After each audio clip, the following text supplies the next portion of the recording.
সংগীত প্ৰেমীৰ বুকুৱে বুকুৱে বৈ পৰা এটা দুখ খবৰ, জনতাই কাহানিও নভবা এটা দুখ খবৰ। সকলো ব্যথিত, এতিয়া জনতা ব্যথিত। মই আচৰিত হৈছোঁ, এই নৰ্থ ইষ্ট ফেষ্টিভেলৰ গুৰি ধৰোঁতা তেখেতে কি গম পোৱা নাছিল নেকি এই শিল্পীজনৰ, এই শিল্পী খনিকৰ সাধকজনৰ যে দীৰ্ঘদিনীয়া এটা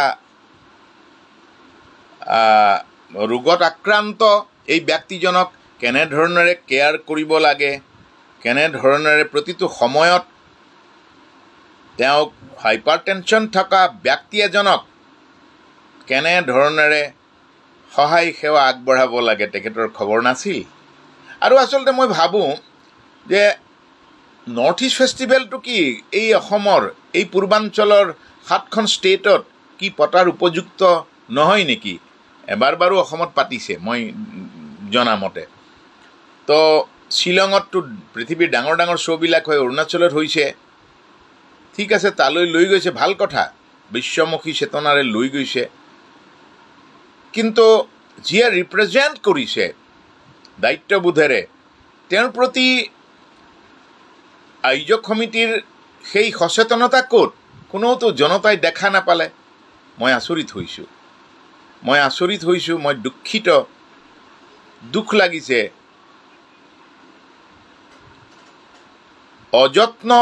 অযত্নৰ কাৰণে সেই শিল্পী, কলা কুশলী, সেই শিল্পী, শৈল্পিক চেতনা, সেই সত্তা, সেই শিল্পী খনিকৰজন হঠাৎ হেৰাই গুচি গ'ল। ইয়াৰ বাবে দায়ী কোন? কৈফিয়ত দিব লাগিব। অসমৰ প্ৰতিজন, অসমৰে নহয়, এই অসমীয়াই নহয়, পৃথিৱীয়ে ভালপোৱা শিল্পীজনৰ প্ৰতিজন শুভাকাংক্ষীকেই তেখেতলোকে উত্তৰ দিব লাগিব, উত্তৰ দিব বুলি মই ভাবোঁ। কাৰণ মই তেখেতৰ আয়োজকৰ শ্যাম মহন্ত, তেওঁৰ পৰা শুনিলোঁ যে তেওঁ গমেই নাপায়। অসমৰ এটুকুৰা হীৰা লৈ গৈছে, আৰু হীৰা টুকুৰাৰ সংৰক্ষণ বা কি ধৰণেৰে, কি সাদৰেৰে ৰাখিব লাগে তাৰ পৰা সেই কথাটো গম নাপায়। আৰু কাৰ সুৰক্ষা কৰিব? আচৰিত। এনেধৰণৰ কৃষ্টি বেপাৰী বা সংস্কৃতিৰ বেপাৰীসকলক মই শ্ৰদ্ধাৰে ক'ব খুজিছোঁ, বিনম্ৰতাৰে ক'ব খুজিছোঁ, আজি এই সাংঘাতিক নভবা অনাকাংক্ষিত দুৰ্যোগ বা অনাকাংক্ষিত ঘটনাটোৰ বাবে দায়ী কোন? মৃত্যু চিৰন্তন সত্য। মৃত্যু য'ত থাকে, চৰণে নাজানে মৰণৰ ঠাই, চুচৰি বাগৰি তালৈকে যায়, সেইটো সঁচা। তথাপিতো সাৱধানীৰ মৰণ নাই বুলি এটা কথা আছিল নহয়, সেইটোতো ভাবিব লাগিছিল। আচৰিত হৈছোঁ, উপায়হীন হৈছোঁ, বিদগ্ধ হৈছোঁ যে প্ৰজন্মৰ পৰা প্ৰজন্মলৈ ভালপোৱা, প্ৰজন্মৰ পৰা প্ৰজন্মলৈ অনন্ত পৰৰ শক্তি আৰু প্ৰেৰণা গোটোৱা, প্ৰেৰণা বিলাব পৰা, মোতকৈ বহু বছৰৰ পিছত সংগীত আৰম্ভ কৰা, মৰমীয়াল, সৰল, সহজ, সাধাৰণ আৰু গোটেই মানুহ ভালপোৱা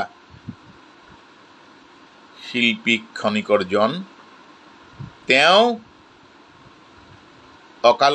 আমি অকালতে হেৰুৱাবলগীয়া হ'ল অযত্নৰ কাৰণে। প্ৰযত্ন আমি ল'ব নোৱাৰিলোঁ বোধ হয়। ইয়াৰ উত্তৰ জনতাই বিচাৰ কৰিব। বিতৰ্কৰ কাৰণে মই এই কথাটো কোৱা নাই। মই আশা কৰিম যে মানুহৰ কাৰণে, সমাজৰ কাৰণে, প্ৰজন্মৰ কাৰণে সদায় ভাবি ভাবি শিল্প সংস্কৃতি সাধনা কৰা মানুহবিলাক সদায় অৱহেলিত হয়, সদায় ক'ৰবাত নহয় ক'ৰবাত অন্তৰত আঘাতপ্ৰাপ্ত হৈ, ক'ৰবাত নহয় ক'ৰবাত ব্যথিত হয়, ক'ৰবাত নহয় ক'ৰবাত অৱহেলিত হয়। ইয়াৰ কাৰণ অসমৰ জনতাই বিচাৰ কৰিব। ইয়াৰ উত্তৰ সকলোৱে পাব বুলি মই আশা কৰি মই এই ৰাতিখন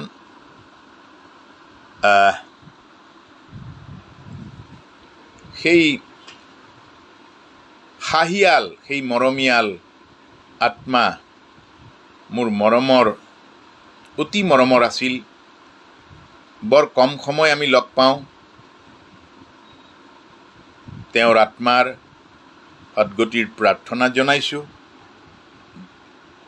জুবিন গাৰ্গ প্ৰজন্মৰ পৰা প্ৰজন্মলৈ, অনন্ত প্ৰজন্মলৈ বুকুৱে বুকুৱে জীয়াই থাকিব, সদায় জীয়াই থাকিব।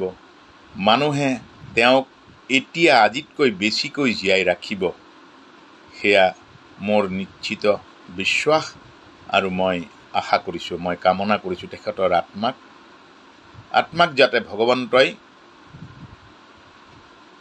কুশলে ৰাখক। হয়, ধন্যবাদ।